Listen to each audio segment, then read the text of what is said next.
So as Mel said, everyone, we're going to talk you through some really high-level points to consider when you're on your international expansion journey, growth journey, or just some kind of one-off scenarios that you may find where you've got cross-border implications in place.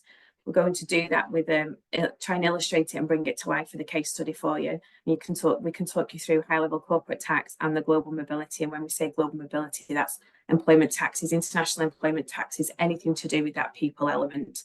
And then, as Mel said, we've got time for question and answers at the end. Although if you do have a burning question, then just feel free to interrupt us. So a little bit about Johnston Carmichael in the interim period, in case you don't know anything about us. We are a top 20 UK professional services firm. We offer the full suite of business advisory, tax services, corporate, personal, international, VAT, etc., from a compliance and an advisory perspective. We are, as you can see from that stat, we're very active in the food and drink sector, and we have an annual food and drink survey and report that our 2023 report has recently been published, and where we provide insights into the sector, what we're seeing and what our survey respondents are seeing as market trends. So as we said, we've recently launched that 2023 survey, and for the first time this year, we expanded both the people and the international focus. And from that, the international perspective, the second biggest growth driver in the food and drink sector from our respondents was considered to be exports. And on the people side, 60% of the respondents considering hiring outside the UK for the first time, either to support international expansion or as a shortage of key talent. So it feels like this session is quite timely for this sector. The slides aren't moving on, Jane. Sorry. Oh, there we go. We're on the second slide. Third. Yeah, it's working now. Okay. So can you see the introduction slide now? Yeah. So if I hand over to you, Amanda, just to leave your blurb. Absolutely. So I joined Johnston Carmichael last January, so a year and a bit ago, to lead on corporate international tax. And prior to this role, I've worked both as an advisor at other firms, but also in-house. So I have that experience of being on that side as well, looking after tax matters for a large US group was my last role.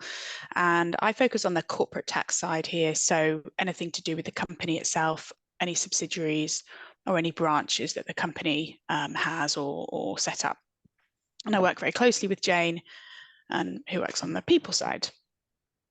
Yes, thanks, Amanda. So as I said before, I lead the Global Mobility Department at Johnston Carmichael, very much focused on the people side, very much focused on working with companies who have a cross-border workforce to try and identify the employer and employee obligations from a tax social security perspective of having that cross-border workforce element.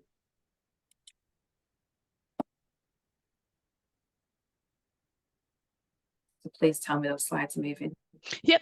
Yeah, that's the case study. Shall I talk through this one and then? Yes, we thought it'd be helpful just to talk high level about a case study. And this is, it's driven from a client conversation that I had just a couple of weeks ago. And then we've sort of slightly expanded to bring in, elements that of conversation that we've had with other clients, but a sort of fairly typical journey around when a group is thinking about going international would sort of follow this pattern. So, and I don't know where everyone is, on the call at the moment. So, but hopefully some of this will resonate wherever you are.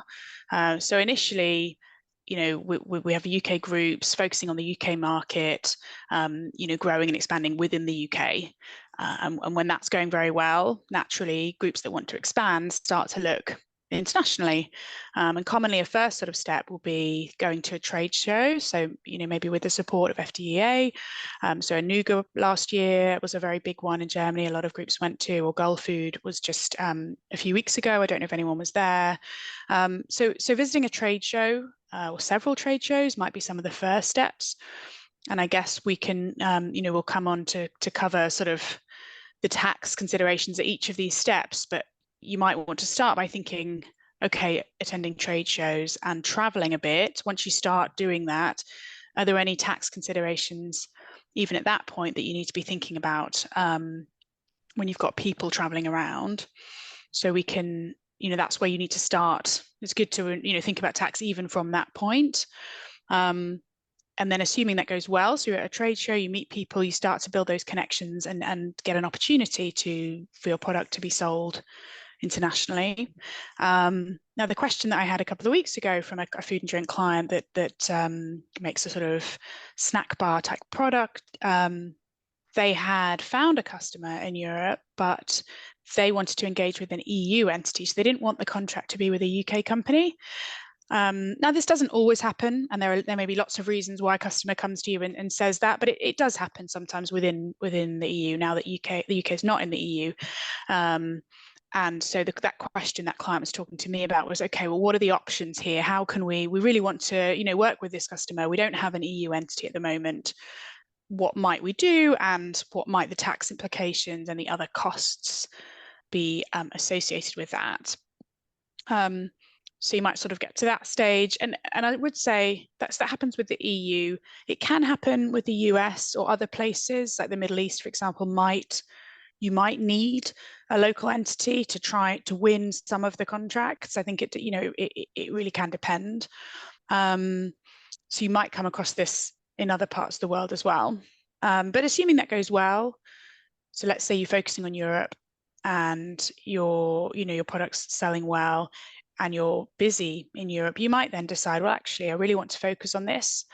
I might need a European manager, a country manager, a regional manager. Maybe I'm going to need to hire someone outside the UK to really focus on this, and if I'm going to make a success of it. And so, again, that's a conversation we often have with groups who are saying, it's time to get our first person outside the UK. What do we need to think about?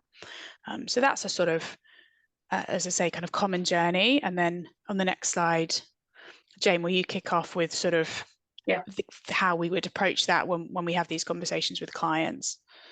Yeah, so thanks, Amanda. So we've talked about the various different initial scenarios that we're approached with from clients when they're talking about getting somebody boots on the ground, if you like, in an overseas location.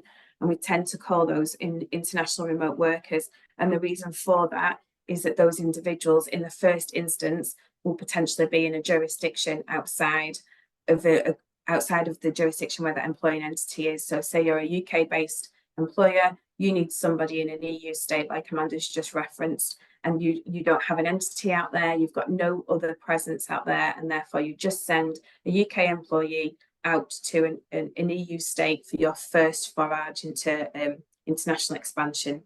And there's a number of different issues that we need to consider as a UK employer when you have this situation of an international remote worker. And we've got this checklist on the screen at the moment, and that will serve as a reminder for whatever international remote worker scenario you have. It's just that the outcomes may be different dependent on the country combination and the individual circumstances of your employee concerned.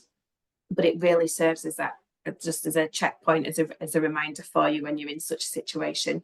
And I'd say first and foremost, as Amanda's alluded to, UK are no longer part of the EU. We don't have the freedom of movement and freedom of travel and freedom of work that we were once afforded when we were part of the EU. So I would, just as a priority, if you've identified somebody who you're going to move out to the EU for however short period of time, however long a period of time, I would make sure from an immigration perspective that they have the right to work in that jurisdiction. And that might be through nationality, it might be through different work permissions and immigration documents, but I would say that has to be your number one priority when you have an individual who's based in another location. Just make sure they have the right to work in that location. Moving on with that, I like to call it a bingo card. From a people perspective, the employer payroll obligations are really quite key. And I know I've jumped over corporate permanent establishment, Amanda, whether you want to come back to that after I've spoken about payroll obligations. But even though you have no physical entity in another location, so say you've got a UK employee and you need someone based in Spain, for example, for whatever reason, you don't have an entity in Spain, you don't have any other presence in Spain, you don't have an office, etc., you still may have an obligation to operate a payroll for that individual. As a foreign employer, you may still have an obligation to do that. And it's just being aware, you may not, because rather unhelpfully, different countries have different thresholds and different factors to take into account when we're considering all employer obligations. You may not have an obligation to operate a payroll, but there are certain countries that operate on a number of days in country of an individual. So they may say that individual is there for too long a period not to operate payroll. So you could be in a situation where you don't have a corporate entity, you don't have an office, you don't have any other presence in that overseas location other than this one employee who works from home behind a laptop doing back office services, etc. You may still have an obligation to register with that overseas authority as a foreign employer and calculate and operate payroll withholding taxes for that individual. Is it worthwhile now, Amanda, going on to the PE point? Yeah, absolutely. Yeah, so the middle purple box, corporate permanent establishment. So from a corporate tax side, I think most people are clear that if you set up a subsidiary, so if you definitely want to expand, let's say the US is where you want to go, you set up a company. Most people are clear, well, that company will have to file a corporate tax return and pay tax. But perhaps less clear or less commonly understood is this idea of permanent establishment. And so this is where you have enough presence in a country to have a corporate tax filing obligation, and a corporate tax return needs to be filed and potentially tax to be paid, but you haven't set up a legal entity. So a permanent establishment is one that you can kind of trip into accidentally. So it's a concept it's worth being aware of if you are sending people anywhere for any length of time. And there's sort of two things to know about. So one is there's two ways you could have a permanent establishment. So one is a fixed place of business. So if you rent an office, you're almost certainly kind of falling into that. But also if you were given a bit of space, say at a distributor, you're working with a distributor, they say, oh, well, you can work out of our office or you can work out of our warehouse. That space is given to you. That could be enough to become a fixed place of business for you. So even if you're not paying, or legally entered into the lease. So there's fixed place of business. The other one is agency PE. So an agency permanent establishment is where you have a person, an individual, who's authorised to sign contracts for the UK company or conclude contracts for that UK company. And they're doing that in the overseas jurisdiction. So you've got a UK head of sales, or whatever the role is, and they're flying out to other countries to meet with customers, do all the negotiation and conclude and sign the contract, and that all happens in that other country, and they end up spending a fair amount of time there, then that could create a permanent establishment, as I say, sort of accidentally.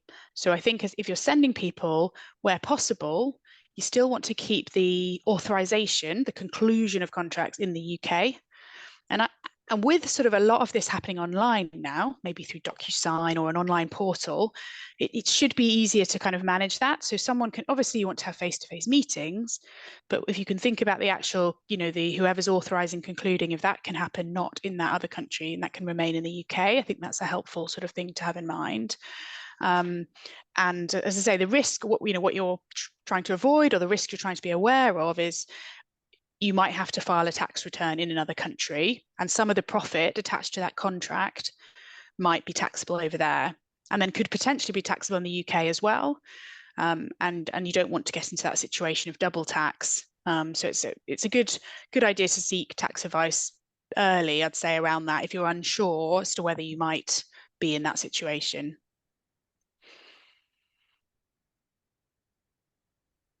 So moving on from corporate permanent establishment and the payroll obligations, the other area that needs to be given key consideration to is this concept of social security, or we call it national insurance here in the UK. So again, unhelpfully, social security rules are different to tax rules, and typically social security is payable only in one location, and it's typically payable in the location where that individual undertakes their employment duties. It is also dependent upon the individual's personal circumstances and where their closest ties or habitual residence lies. And therefore, if you are in a situation where you have an international remote worker, it's a good idea to review that individual circumstances just to be clear on where that social security contribution lies.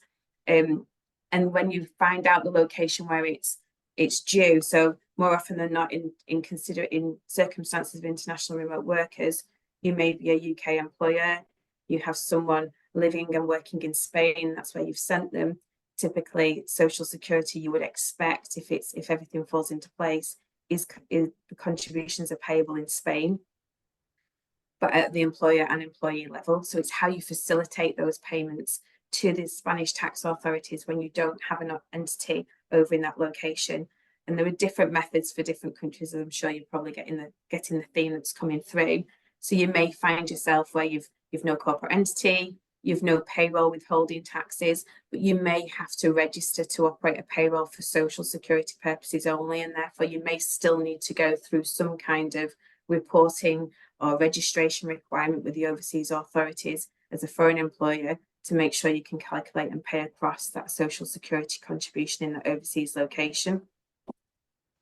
The other point from an employer perspective, when you have such a circumstance as an international remote worker, is how that individual is working, or where that individual is working. Do they need to come back to the UK for any work duties, employment duties, whether that is for reporting, a check-in, or a client meeting, etc. You're going to have to look very carefully in terms of your payroll and employer obligations in the location where that individual is physically based. But also, if they come back to the UK, you're going to have to think about payroll and employer obligations back in the UK and how those two home and host jurisdictions interact. And that's where, when we work with More Global, we're part of the More Global network. We have overseas colleagues in over 112 countries. That's why such a network like that helps with that home and host and dual jurisdiction circumstances, so we can approach it holistically. So one thing may happen in one country, but what is the effect in the overseas location? And the other square on that bingo card that I wanted to pick up on really as an important point is the employment law considerations. So even though Johnston Carmichael do not provide employment law services, in these situations, we would always recommend that you have the employment contract reviewed by an employment lawyer in that jurisdiction where that individual is based. And the reason for that is that there may be mandatory benefits or employment law clauses that need to be included in that contract that we wouldn't necessarily see in the UK. And equally, from a UK perspective, we have auto-enrolment here in the UK. If you are a UK employer and have an international remote worker, you may find that your pension provider won't or can't accept pension contributions from that individual. So it's something to check and to think about and consider options, alternative options that you may need to think about for that individual employee. So there is, as I'm sure you can appreciate, there is a lot to consider, both from the corporate and the people side. And a lot of it, it's not, I was talking to Mel previously, a lot of it is not being able to provide you with the ultimate answer and the ultimate solution to whatever situation you're finding. It's to give you and equip you with some tools and triggers to think about if you find yourself in an international remote worker scenario, because a lot of it will be dependent on country combination. It will be dependent upon your corporate structure, where you are in your international growth journey. And one final point for me before I hand over to Amanda is that the considerations we've talked about have been from an employer and employee arrangement, and it would be remiss of me not to provide just a little bit of background or information on other alternative options. So quite often we work with clients who find themselves in international remote worker situations. They are the traditional employee-employer arrangement, but there may be other options and solutions out there to them for them to consider. So a couple of them may go down the self-employed contractor route. So you may think, it may appear that the employer obligations are ultimately removed. Now that might not always be the case, and the reason I'm flagging it is just to make you aware that if we as the UK view something as a self-employed contractor, or you may have this self-employed contractor arrangement, it's just to make sure in that overseas location they view the arrangements in the same way. They may look through that contract and actually view it ultimately as an employer-employee arrangement. Equally, the corporate permanent establishment exposure and risk that Amanda talked about may not disappear just because you have a self-employed contractor. You still need to think about the activities that contractor is undertaking for you, the employer, as the end user of their services.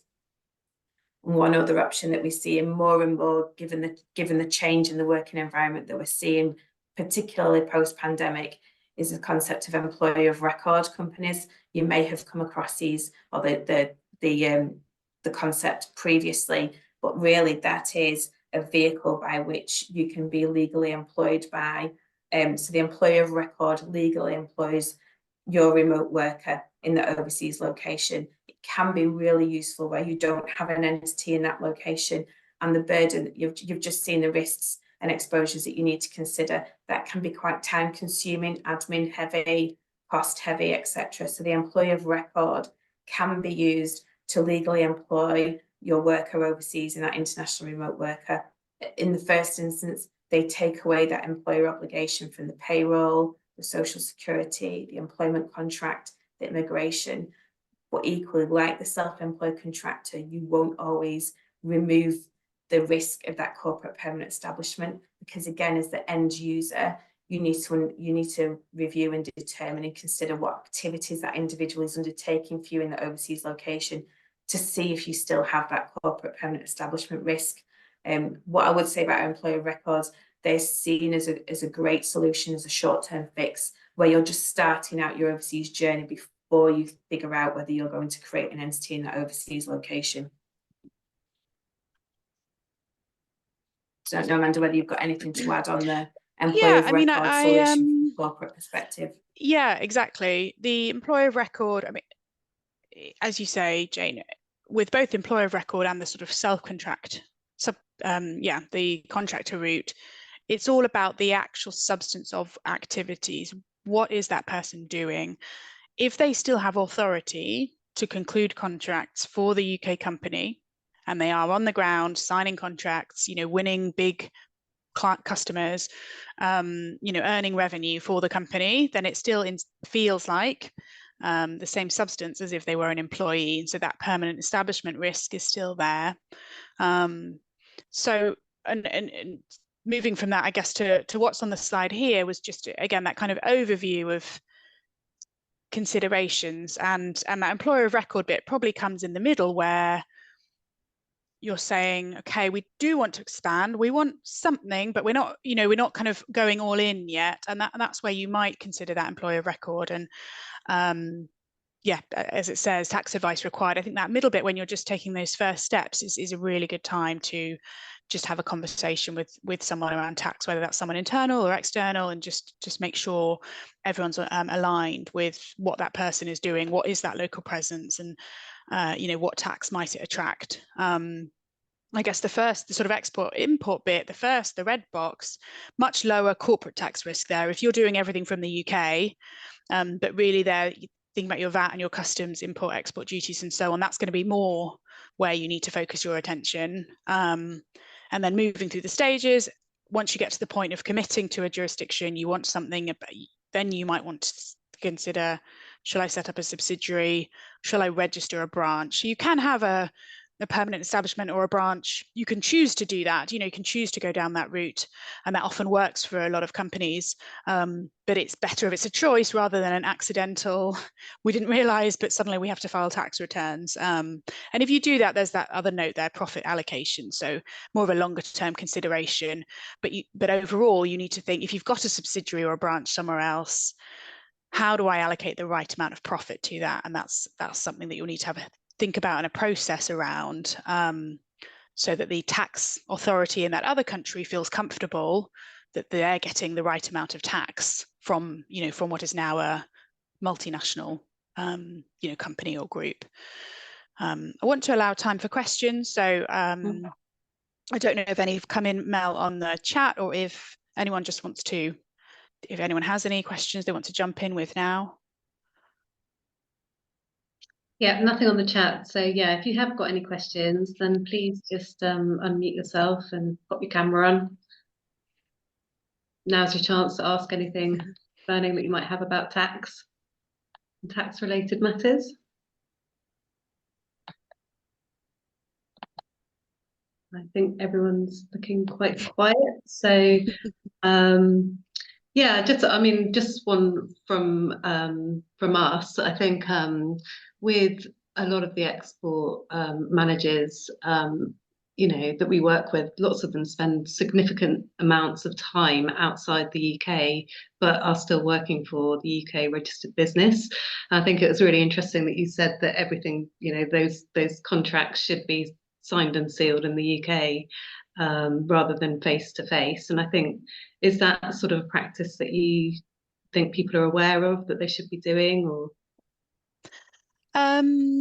Probably not. Yeah, probably not. I think it's the problem is it's all kind of shades of grey rather than being a black and white. Absolutely, the face-to-face meetings are really important, really critical, negotiation. But as I say, ideally there's that level of authority sign off, something that happens back in the UK head office that's the final say, if you like. But I think it depends very much on the business. What is the process? And if we can have a chat, you know, if we have a talk with a specific business and they say, well, we normally do it like this, usually we can find a practical solution that says, okay, well, that final step, could so-and-so do that in the UK, or where someone's negotiating contracts, if they're negotiating within fixed parameters. So the UK, you know, board or the UK management team meet and agree, okay, we can offer a discount of 10% here or 20% here. And then the salesperson on the ground is working within the parameters that have previously been set in the UK, then that's, you know, that's acceptable because ultimately those decisions have been made in the UK. So I know it's a challenging one, and you know, obviously sales guys on the ground out there meeting customers, you know, they that is their job to conclude those contracts and say, I got them to sign on the line out there. So it's always a tension between that and these tax rules, which are not, you know, are not that easy to apply. So yeah, it's worth a conversation. And as I say, usually we try and be practical and go, if you document this, if you ever get a challenge from a tax authority, you can show them, this is our policy, this is how we control it from the UK. So yeah, it's a tricky one though. Yeah. Any time for questions or any more? Well, we have recorded. Oh, Natalie, come off mute. No questions, but just wanted to say thank you. We're like way off thinking about you know, employees or warehousing in Europe, but I think it was just interesting to listen to what the process might be in the future, and I guess understand a few of the potential pitfalls you can fall into before you even get to that stage. So just wanted to say thank you very much for that. It's interesting. Yeah, okay, thank you. And so this has been recorded and we'll send the slides around to everyone afterwards as well. And yeah, just a little note from FDEA, we will be at IFE, and we have put together a programme for the Exporters Hub Theatre, which is going to contain lots of export operation webinars and panel discussions. We've also got case studies with exporters, so all sorts of sessions from logistics, selling online, certification.